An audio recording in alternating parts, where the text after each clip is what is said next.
Welcome to our media. Once again, I'm called Joram Mwesige. Today I'm hosting my friend from Vegan Planet Africa. We enlightened talk about various policies in our community and different organizations championing different policies about the environment, about animal rights, and what is going on in the world at large.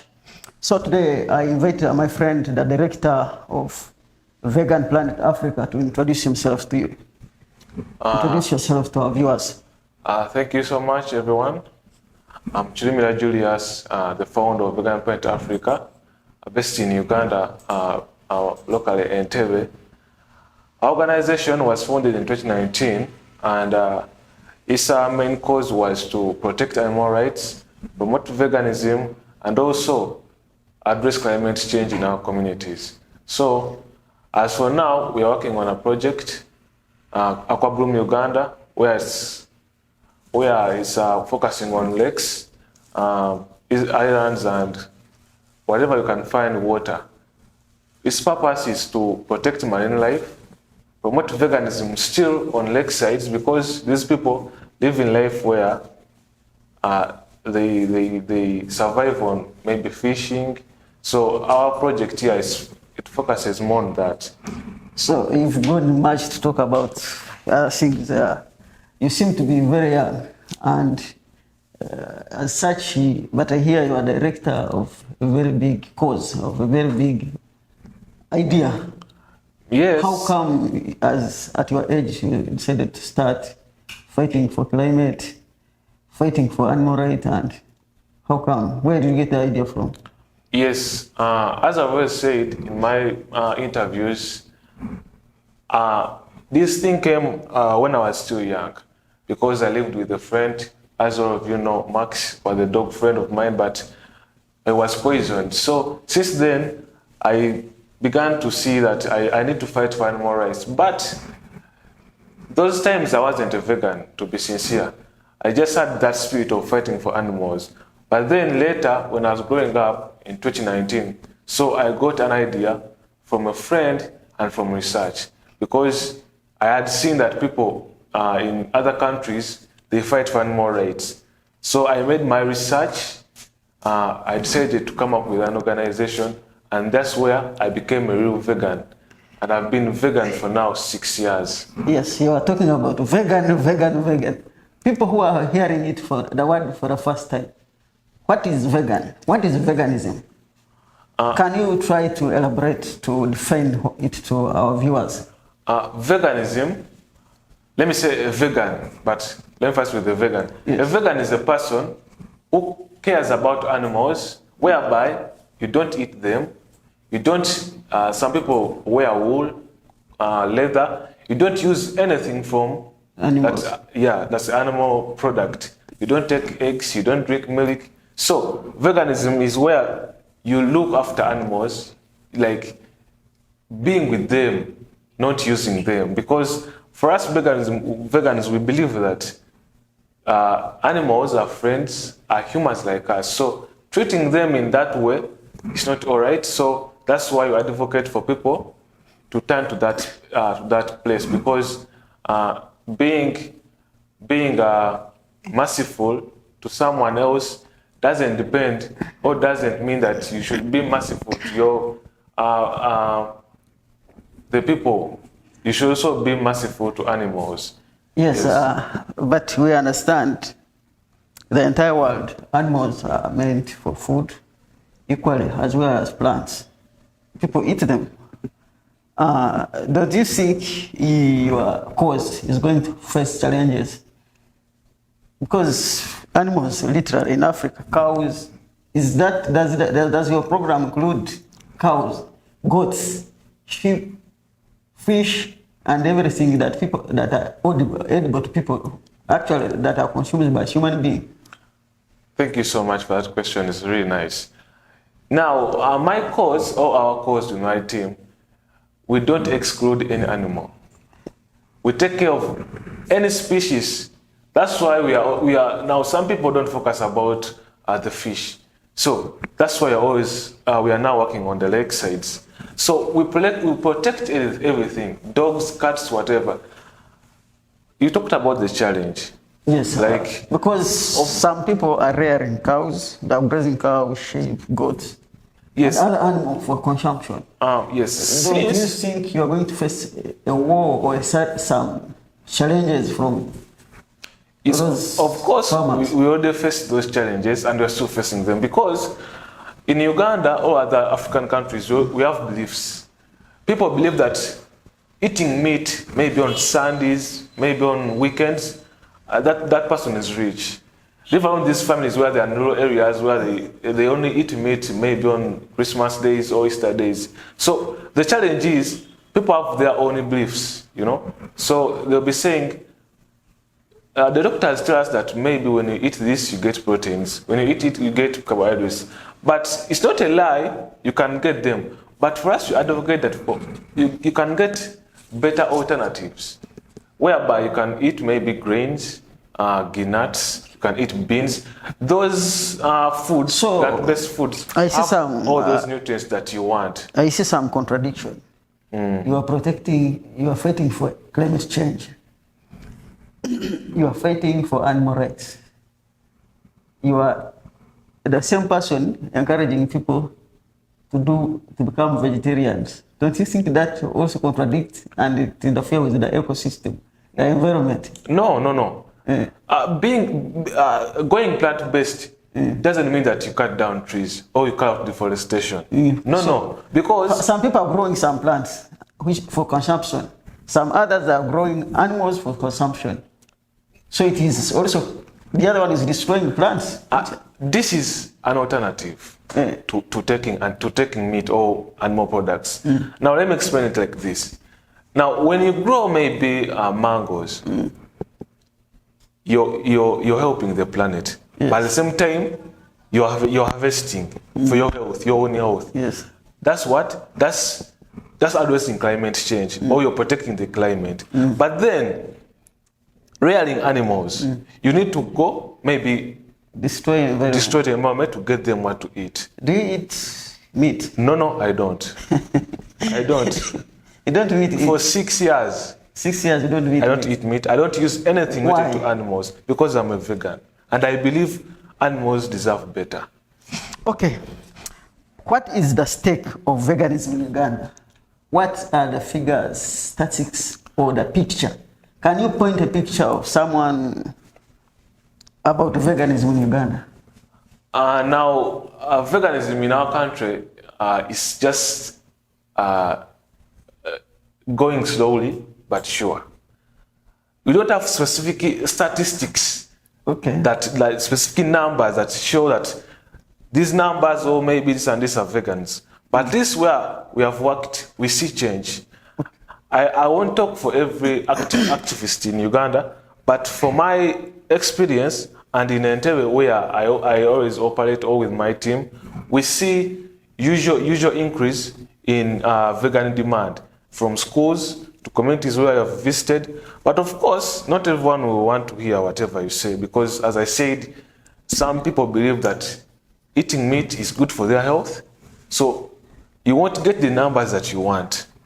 At least you have to be patient and go slow by slow, getting those small numbers. But I believe in the end, we shall be getting where we want. But for now, veganism is just increasing slowly in this country. But the level of meat consumption is also increasing.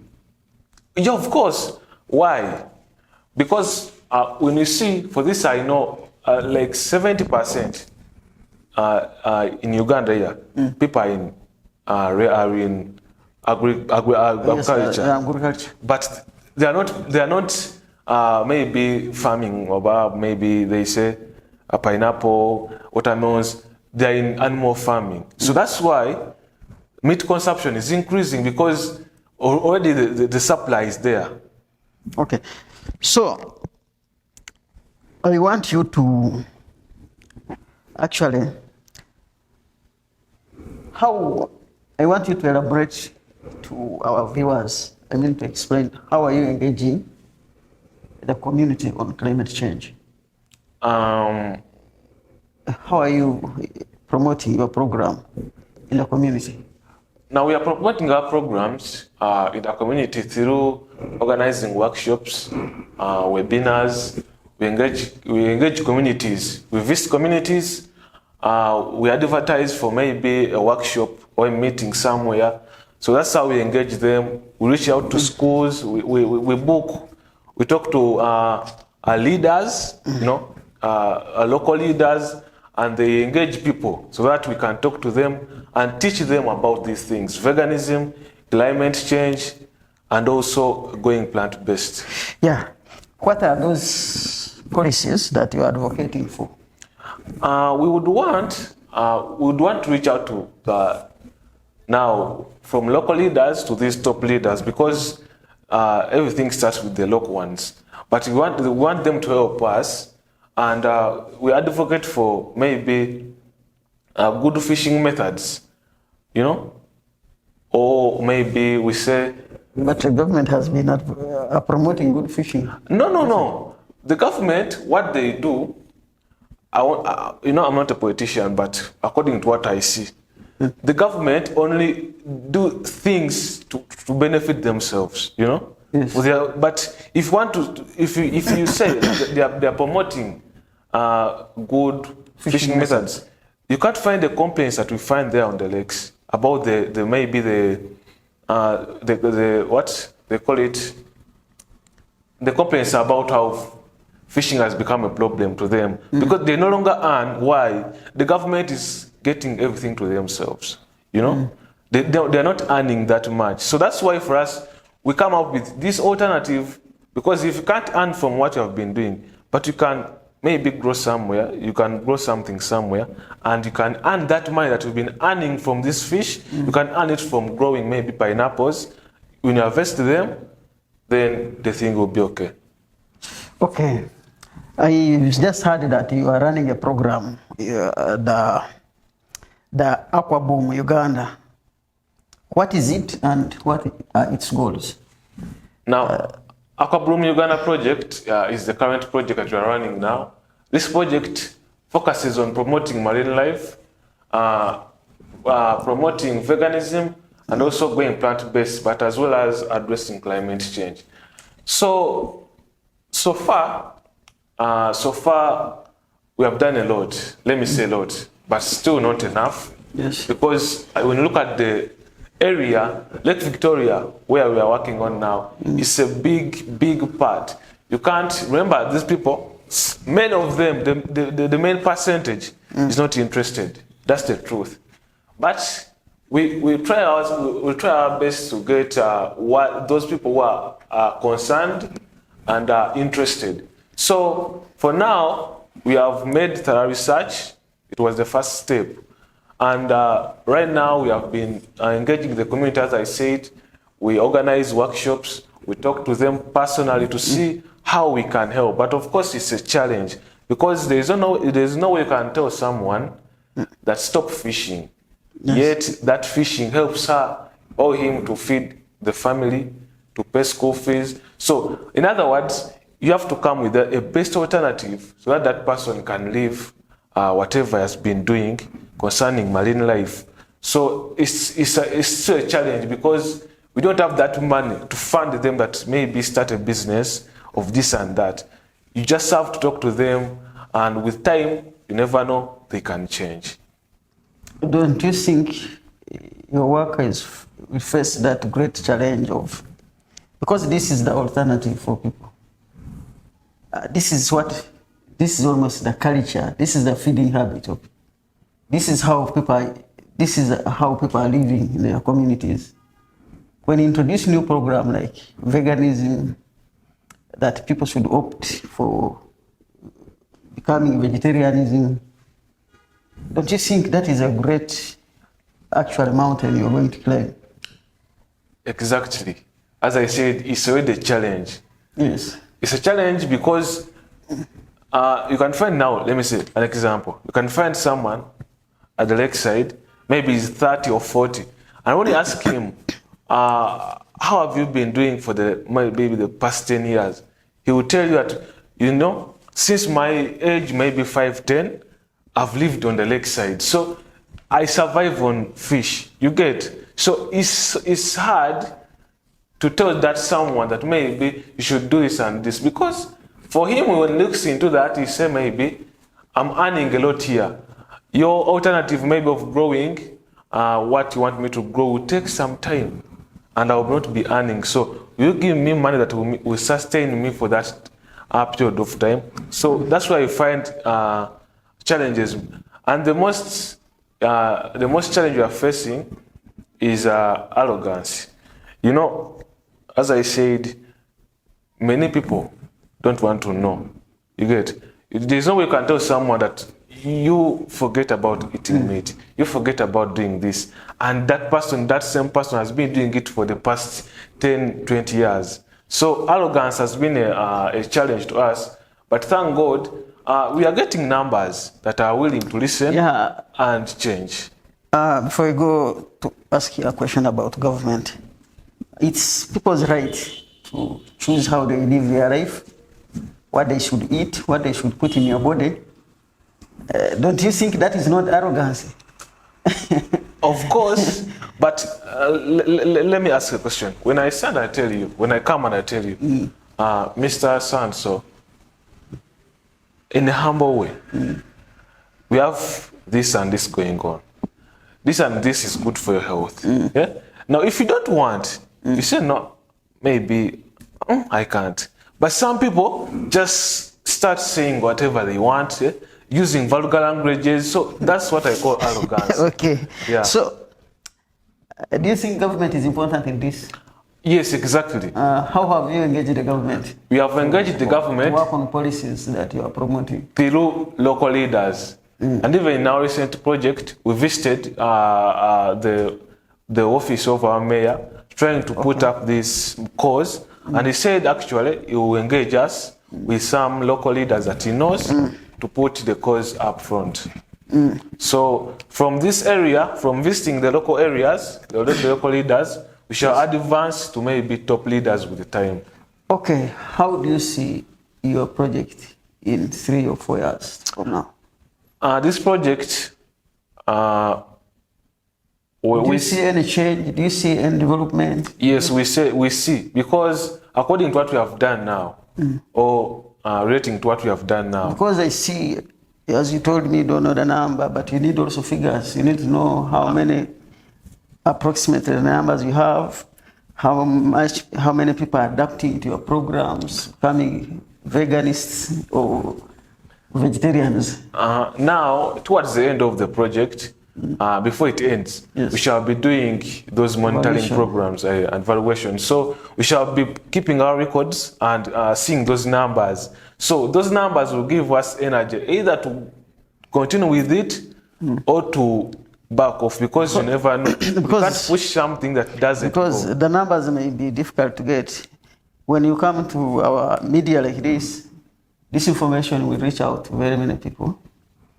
And people who will start taking your advice or taking such a programs will be many sometimes, and getting them. Okay, what area are you covering right now? How many districts? Are you covering the country? Are you covering Africa? Right now we are in Uganda mainly, because you're covering entire Uganda? No. No, I mean we are in Uganda, but covering Lake Victoria for now. Okay. But because we are doing it because the funds. Is it a pilot study?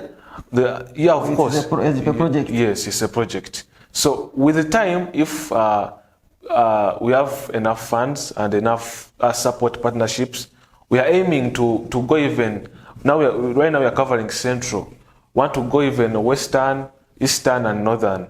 But that's when we have gotten that support that we think that will enable us to reach that area. But for now, we are on Lake Victoria, and we are almost covering it all. Because yes, as we conclude, I want you to actually, let's conclude. I want you to tell us about your mission, your location and vision, briefly, as we summarize this. Yes. Your mission, vision, and your location. And how should people contact you if you want to join your programs? Yes. Our mission is to promote veganism plant-based, animal rights, as well as addressing climate change. And of course, our vision, we envision a world where animals are seen as friends, are seen as humans, and also a sustainable environment. Yes, so if you want to contact us, you can reach to our website, veganplanetafrica.org, or maybe everything is there. Email, contact information, our social media platforms. You can reach out to us through that website. So where is your office? Our office is located in Entebbe, Nkumba, Bukolwa. Okay. So if you want to contact us, you can reach out there and then you give a call. You can direct us to our office. So our viewers, thank you for listening to our program. We hope to talk to you again about veganism in Uganda. I've been Mwesige Joram. Till next program, thank you very much for listening in and watching. Go with it.